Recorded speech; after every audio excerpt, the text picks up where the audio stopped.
Bienvenido al séptimo día de la lectura del conflicto de los siglos de Elena G. de White. Hoy veremos la encrucijada de los dos caminos, la verdad y el error. Lutero condenaba las lucrativas indulgencias, por eso los romanistas condenaban su mensaje a favor de la gracia divina como único medio de salvación. El texto bíblico es claro, Proverbios 4:18.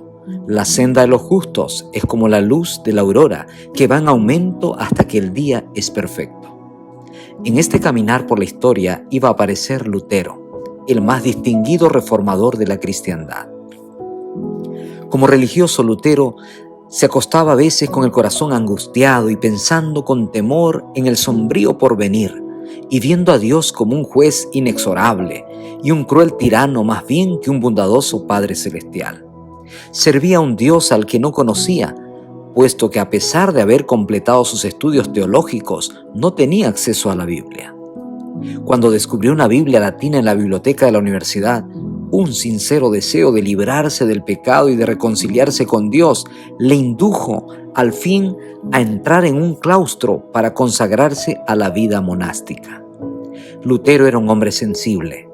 Leer las Escrituras le hacía darse cuenta de su condición de pecado y buscaba por todos los medios obtener el perdón a partir de su sacrificio.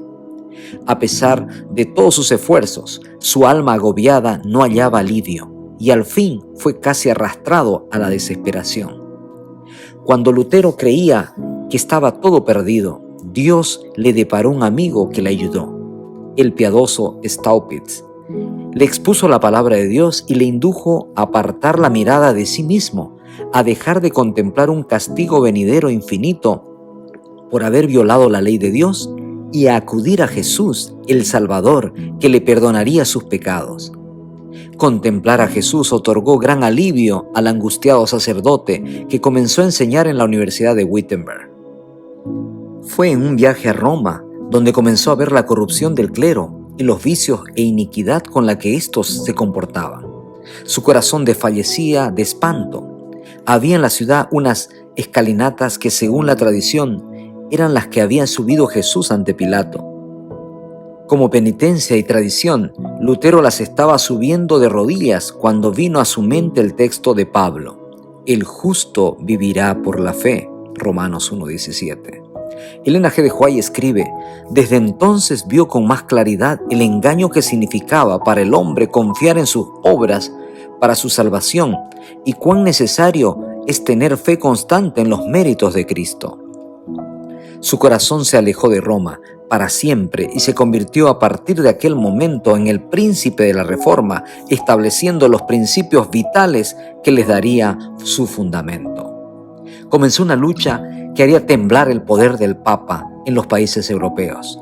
El tráfico de las indulgencias y las compras del perdón enfurecían al reformador, que veía cómo se vendían las bulas papales, no solo a favor de los vivos, sino también de los muertos. En el instante en que las monedas resonaran al caer en el fondo del cofre, el alma por la cual se hacía el pago escaparía del purgatorio y se dirigiría al cielo, según el recaudador. La predicación de Lutero condenaba estas prácticas y los romanistas condenaban el mensaje de Lutero a favor de la gracia divina como único medio del perdón. 95 tesis contra las indulgencias fueron escritas por Lutero y colgadas en las puertas de la Catedral de Wittenberg como invitación a un debate, pero nadie aceptó el desafío. A pesar de ello, estas tesis fueron leídas y vueltas a leer y se repartían por todas partes, por toda Alemania y en pocas semanas por todos los dominios de la cristiandad. En lugar de debatir, los romanistas se ofendieron y atacaron terriblemente al humilde sacerdote alemán. Incluso aquellos teólogos que veían con simpatía las tesis luteranas se negaron a apoyarlas por el cambio que eso supondría en su economía, ya que todo el negocio de Roma con las bulas e indulgencias enriquecía muchísimo al clero. Mientras que los enemigos apelaban a las costumbres y a la tradición, o a los testimonios y a la autoridad del Papa, Lutero los atacaba con la Biblia y solo con la Biblia. Al quedar sin argumentos, los esclavos del formalismo y de la superstición pedían a gritos la muerte del hereje, pero Dios todavía tenía una tarea para él. La fe viva iba ganando terreno al formalismo muerto por toda Alemania. Roma no tardó en convocar a Lutero, al que ya había juzgado, culpado y condenado. El juicio no se realizaría en Roma, sino en Augsburgo, donde Lutero contaría con el apoyo de Melanchthon.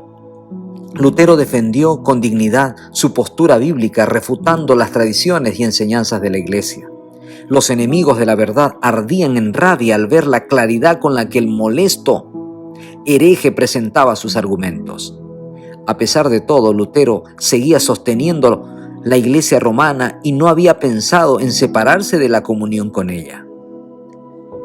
A Wittenberg cada vez llegaban más y más personas con el deseo de leer y contrastar las tesis bíblicas de Lutero. Su fama se extendió por países como Suiza, Holanda y también Francia y España. Roma decretó que fueran excomulgados todos aquellos que manifestaran apoyo al reformador, y eso era algo terrible que supuso una prueba de fe terrible para él y para sus seguidores. A pesar de las amenazas del Papa, Lutero resolvió seguir firme, confiando única y exclusivamente en Cristo. El desprecio a la bula papal y la atacó como impía y mentirosa. El mismo Cristo es quien está condenando en ella. Me regocijo de tener que sobrellevar algunos males por las más justas de las causas. Me siento ya más libre en mi corazón, pues sé finalmente que el Papa es el anticristo y que su silla es la de Satanás. Decidió separarse definitivamente de la Iglesia romana, a lo que el Papa contestó declarándolo maldito por el cielo.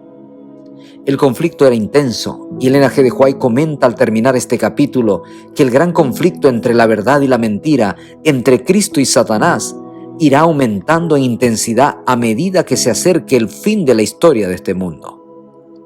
Cuán reconfortante es saber que aunque este conflicto cada vez está más intenso, hay un solo camino, quien es la verdad y quien es la vida, Jesucristo. Síguelo y vivirás en la verdad.